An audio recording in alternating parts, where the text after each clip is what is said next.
وسعت شطرنج یا چیس اس خطے یعنی سب کانٹیننٹ میں ایجاد ہوئی تھی.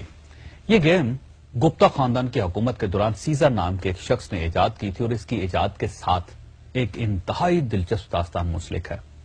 سیزر شطرنج کا کھیل لے کر بادشاہ کے پاس حاضر ہوا تو بادشاہ نے خوشی کے عالم میں سیزر سے کہا، مانگو، کیا مانگتے ہو؟ سیزر نے ایک لمحے کے لیے سوچا اور عرض کیا، حضور، چاول کے چند دانے. بادشاہ نے پوچھا، کیا مطلب؟ سیزر بولا، آپ شطرنج کے 64 خانے چاولوں سے بھرتے ہیں لیکن میرے فارمولے کے مطابق. بادشاہ نے پوچھا، یہ فارمولہ کیا ہے؟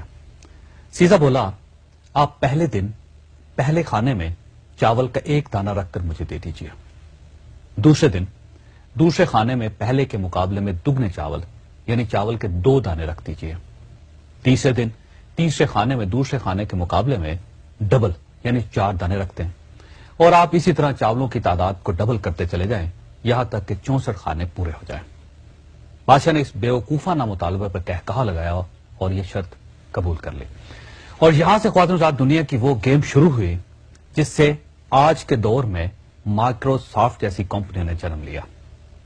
یہ بظاہر ایک آسان سا کام دکھائی دیتا ہے لیکن یہ دنیا کا مشکل ترین معمہ تھا، اور آج 3500 سال گزرنے کے بعد بھی شطرنج کے 64 خانوں کو چاولوں سے بھرنا ممکن نہیں.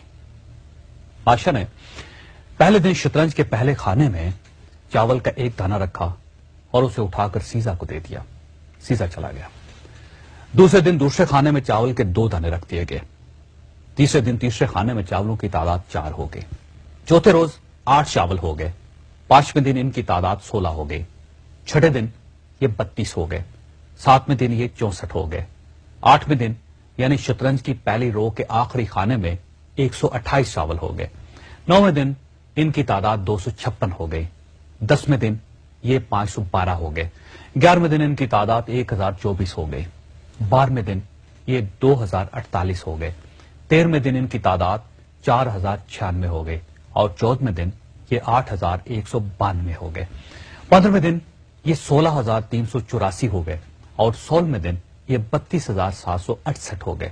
اور یہاں پہنچ کر شطرنج کی 2 قطاریں مکمل ہو گئیں اور بادشاہ کو تھوڑا سا اندازہ ہونے لگا کہ وہ مشکل میں پھنس چکا ہے، کیونکہ وہ خود اور اس کے سارے وزیر مشیر سارا دن بیٹھ کر چاول گلتے رہتے تھے. شطرنج کی تیسری قطار کے آخری کھانے تک پہنچ کر چاولوں کی تعداد 80 لاکھ تک پہنچ گئی اور بادشاہ کو چاولوں کو میدان تک لانے اور سیزر کو یہ چاول اٹھانے کے لیے درجنوں لوگوں کی ضرورت پڑ گئی. قصہ مختصر، جب شطرنج کی چوتھی رو یعنی 33واں خانہ شروع ہوا تو پورے ملک سے چاول ختم ہو گئے. بادشاہ حیران رہ گیا. اسے اسی وقت ریاضی دان بلوائے اور ان سے پوچھا کہ شطرنج کے 64 خانوں کے لیے کتنے چاول درکار ہوں گے اور اس کے لیے کتنے دن چاہیے. بادشاہ کے ریاضی دان کئی دنوں تک بیٹھے رہے لیکن وہ وقت اور چاولوں کی تعداد کا اندازہ نہیں لگا سکے. یہ اندازہ ناظرین 3500 سال بعد بل گیٹس نے لگایا تھا. بل گیٹس کا خیال ہے کہ اگر ہم ایک کے ساتھ 19 زیرو لگائیں تو شطرنج کے 64 خانوں میں اتنے چاول آئیں گے. بل گیٹس کا کہنا ہے کہ اگر ہم ایک بوری میں 1 ارب چاول بھریں تو ہمیں چاول پورے کرنے کے لیے 18 ارب بوریاں درکار ہوں گے اور ان چاولوں کو گننے، شطرنج پر رکھنے اور اٹھانے کے لیے 1.5 ارب سال چاہیے. آپ بھی یہ کیلکولیشن کر کے دیکھ لیں، آپ بھی حیران رہ جائیں گے. لیکن یہ یاد رکھیے کہ یہ حساب عام کیلکولیٹر کے ذریعے نہیں لگایا جا سکے گا، یہ صرف کمپیوٹر کے ذریعے ہی کیلکولیٹ کیا جا سکتا ہے. اس ایشو کو ناظرین مینجمنٹ کی زبان میں چیس بورڈ رائس یا second half of the chess board کہا جاتا ہے. اب سوال یہ ہے کہ شطرنج ایجاد کرنے والے اور بادشاہ کو اس خوفناک مسئلے میں پھنسانے والے سیزر کا کیا بنا؟ یہ بھی ایک دلچسپ کہانی ہے لیکن یہ میں آپ کو پروگرام کے آخری حصے میں سناؤں گا.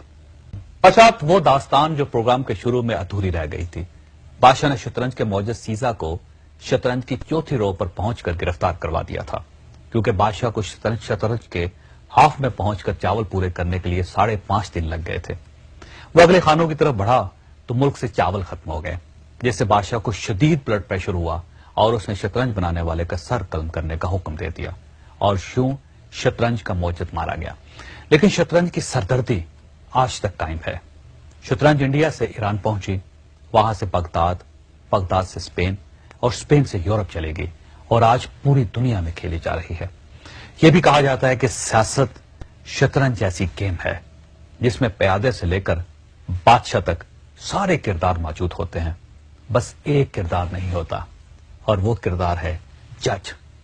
جی ہاں، شطرنج میں جج نہیں ہوتا لیکن سیاست میں ہوتا ہے، اور ججز کے بارے میں کہا جاتا ہے کہ یہ اگر مضبوط ہوں تو یہ قلم کی نوک سے بڑے سے بڑا قلعہ اور بڑے سے بڑا تاج اڑا دیتے ہیں، خواہ اقتدار کو کتنی ہی امیونٹی کیوں نہ حاصل ہو۔ اللہ تعالیٰ آپ اور آپ کے اہل خانہ کو انصاف کرنے اور انصاف مانگنے کی توفیق دے۔